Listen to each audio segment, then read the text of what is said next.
Hello everyone! Welcome back to another video. Ang pag-uusapan natin ngayon ay bakit tayo nag-o-overthink. Lahat tayo ay gumagawa ng mga imposibleng senaryo. Madalas ay negatibong senaryo pa. Kapag nag-o-overthink tayo, tayo lang din ang nagpapahirap sa sarili natin. Para mo na ring ikinulong ang sarili mo sa masalimuot na lugar. Alam kong gusto mo nang matahimik ang isipan mo, pero nahihirapan ka. Kahit ako noon ay isang overthinker din. Nag-o-overthink ako halos araw-araw at wala akong nakukuhang maganda sa gawain to. Ang dami kong iniisip na makakapanghina sa akin. Ngunit natutunan ko kung paano makawala sa iniisip ko at kung paano ko maayos ang aking pag-iisip. Pero alam mo ba kung anong tunay na dahilan? Nag-o-overthink tayo dahil desperado tayong makahanap ng mga sagot. Gusto natin ng katiyakan o certainty at gusto nating makontrol ang mga bagay o sitwasyon. Natural lang naman mag-isip. Pero ang sobrang pag-iisip ay hindi na natural. Pero hindi naman palaging masama ang overthinking. Minsan nakakatulong pa nga. Bakit? Kapag kasi alam natin ang kahihinatnan ng problema, ay may solusyon na tayo kaagad. Kumbaga, advance mag-isip ba? Gusto nating malaman kung ano ang mangyayari sa hinaharap. Para bago mangyari ang isang malaking kaganapan, napag-isipan na natin ang tungkol dito. Pinag-isipan na natin ang simula ng problema. At ang wakas, bago pa man mangyari ang tunay na sitwasyon. Kaya natin nasabi na mabuti ito dahil ito'y tinatawag nating paghahanda upang ma-handle natin ng madali kung ano man ang mangyayari at para hindi tayo magdusa ng sobra. Para bang hinuhulaan mo na ang kaganapan. Meron kasi tayong tinatawag na intuition. Kalahati ng pangyayari parang alam natin. Minsan mararamdaman natin na parang may mali. Mararamdaman natin kung saan tayo dapat pupunta at sino yung mapagkakatiwalaan natin. Meron tayong makapangyarihang boses sa loob natin na kung minsan ay makakatulong sa atin para makaiwas sa gulo. Pero kahit na may magandang resulta rin ang pag-iisip ng advance, hindi pa rin natin may tatanggi na ang overthinking ay resulta ng iyong takot. Dahil sa takot mo sa isang bagay, nag-o-overthink ka na. Hindi naman tayo ipinanganak na may takot na kagad. Nagsimula lang tayong matakot dahil sa mga nakikita natin, sa karanasan natin, o dahil sa trauma. Sa kasamaang palad, wala tayong kontrol sa mga pangyayari. Simula nung tayo bata pa, karamihan sa atin ay meron pa ring takot na naninirahan sa loob natin. Mula pa noong mga araw ng ating kabataan, maraming mga bagay ang nangyayari sa atin noong bata pa tayo. Hanggang sa nagkarelasyon na tayo sa pagkikipaghalubilo natin sa ibang tao at sa trabaho natin. At ang pinakamasakit na bahagi ng mga karanasan, kung ano pa yung hindi nakakatuwang pangyayari, ay ito pa yung kumakapit sa utak natin. Lahat ng nangyayaring masakit noon ay nangingibabaw sa ating utak.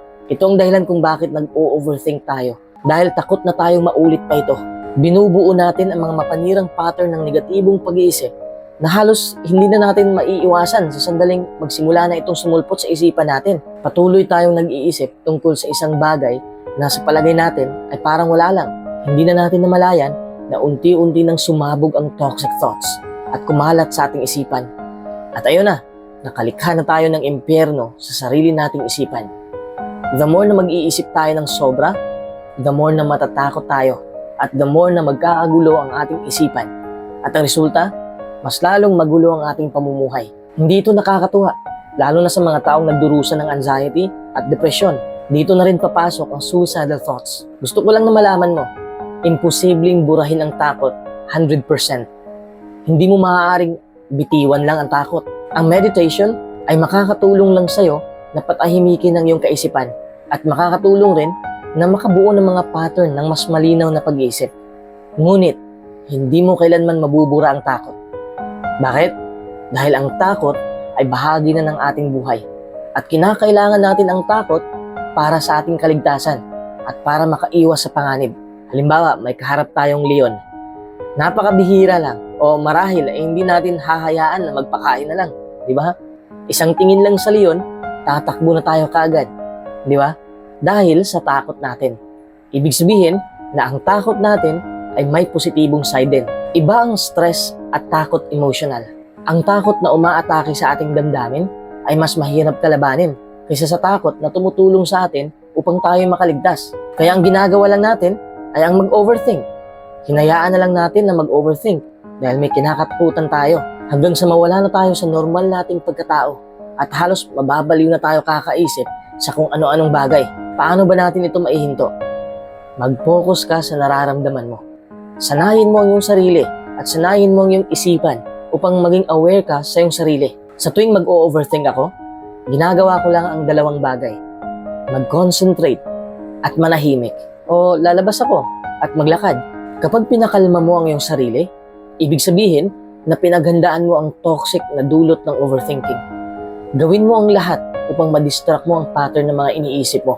Try to remind yourself na natural lang na mag-isip ng sobra at lilipas rin to. Bigyan mo ang iyong sarili ng pagpapatibay na ito ay takot at stress na umaatake sa'yo at kayang-kaya mong talunin ito. Maging matatag sa iyong katahimikan at maghintay ka lang na kumalma ang iyong isipan. Kung sobra na ang pag-iisip mo at gusto mo nang may kausap ka, pwede mo naman yang gawin. Mag-ingat ka lang sa kinakausap mo dahil hindi lahat maiintindihan ka. It's either makakatulong sila sa'yo or madagdagan pa ang problema mo. Aminin mo lang na ikaw ay nag-overthink at nawala ka sa tamang pag-iisip. Kapag sinasabi mo kung ano ang nasa isip mo, tandaan mo na parang wala itong sense sa'yo, lalo na sa taong kausap mo. Pero mabisang paraan ang pakikipag-usap upang kaagad na maibsan ang bigat sa iyong dibdib. At upang hindi ka magdusa sa mahabang panahon. At mas makakapag-relax ka pa ng maayos. Kung gusto mong umiyak dahil naguguluhan ka na, umiyak ka lang. Walang masama sa pag-iyak. Nakakagaling ang pag-iyak. Noong mga panahong lugmok ako sa buhay, lahat ay iniiyakan ko. Dahil ang pag-iyak ay nakakapagpagaan ng kalooban. Kapag nag-overthink ako, agad-agad akong naging emotional at naging mahina. Kaya't umiiyak ako, masakit at nakakapagod umiyak. Ngunit masarap sa pakiramdam ang kinalabasan. Ang overthinking ay parang sulat sa isang bote na nabilanggo ng matagal at gusto nang makalabas. Kapag kasi umiiyak ka, tinutulungan mo yung sarili na maibsan ang ilang presyon na pumasok sa ulo mo. Napapansin mo ba na inaanto ka pagkatapos umiyak? Lumalabas na kasi ang presyon sa katawan mo. Kung ikaw yung tipo na hindi madaling umiyak, o marahil ay hindi ka pa 100% komportable sa iyong emosyon, mas mahirap palabasin ang magulong isipan. Kaya kailangan mong malaman kung paano kumonekta sa emosyon mo at kung paano kumonekta sa tunay mong pagkatao. Ano ang dapat mong gawin? Mag-isip ka. Malamang sasabihin mo, nag-iisip na nga ako ng sobra, papaisipin mo pa ako. Hayaan mo ko magpaliwanag, okay? Upang ihinto ang overthinking, kailangan mong mag-isip. Kadalasan kapag nag-o-overthink tayo, ay hindi naman tayo nag-iisip ng tama. Kusa lang siyang dumating at hindi na makawala. Pumasok lang ito sa ating isipan dahil sa takot natin. Ang pag-iisip ng maayos ay maaaring makakapagpabago ng iyong buhay. May kakayahan tayong baguhin ang paraan ng pag-iisip. Ngunit nangangailangan ito ng kasanayan at isang toneladang disiplina sa sarili. Mahirap itong gawin, ngunit hindi ito imposible. At alam kong makakaya mo ito. Ang pag-iisip ng maayos ay isang mabisang paraan para mabago ang takbo ng isip mo. From negative to positive. Kaya sa halip na mag-react ka sa mga kaganapan sa buhay mo, piliin mong bigyan ng tamang kahulugan ang pangyayari. At pagkatapos, ay mag-respond ka sa mga ito sa paraan na susuporta sa iyong pag-unlad. At i-minimize mo ang negatibong pananaw mo sa mundo. Tandaan mo to palagi. How you interpret events and circumstances effectively determines how you will respond to them emotionally. Hindi mo man alam kung kailan papasok ang pag-overthink mo, pero sigurado ako mapaghandaan mo na. You can practice constructive thinking. Hindi ito madaling gawin. Mas madali pang magdusa na lang. Pero kailangang kayanin mo. Sa halip na nakatungangan na lang at hayaan mo na lang na nalulunod ka na sa kakaisip, mas mabuti pang maglakad-lakad ka sa labas. Kapag lumabas ka at maglakad-lakad na lang, mailipat mo ang iyong iniisip sa ibang bagay. Tandaan mo na ayos lang na minsan sobra ka na mag-isip. Ibig sabihin na tao ka lang. Pero ito rin ang tandaan mo, ang overthinking ay maaaring makakasira sa iyong buhay. Ito'y nagpapalala ng emotional pain ko noon. Dahil sa pag-overthink ko, natagalan din ang aking pag-move on. Hanggang sa natutunan kong pakalmahin ang aking isipan. I know that once I commit to a better life and to better ways of thinking, I can return to the old happy me. Kaya nagpapasalamat ako na nag-overthink ako. Dahil natutunan ko kung paano kontrolin ang aking isipan. Hindi ko man ma-perfect ang pag-control, ngunit sa pamamaraang ito, maayos na ang aking mental health. At magaan na rin ang aking pakiramdam. Kaya ko na rin harapin ang kinakatakutan ko. Kaya't gusto kong makita ka rin na magaan na ang buhay mo.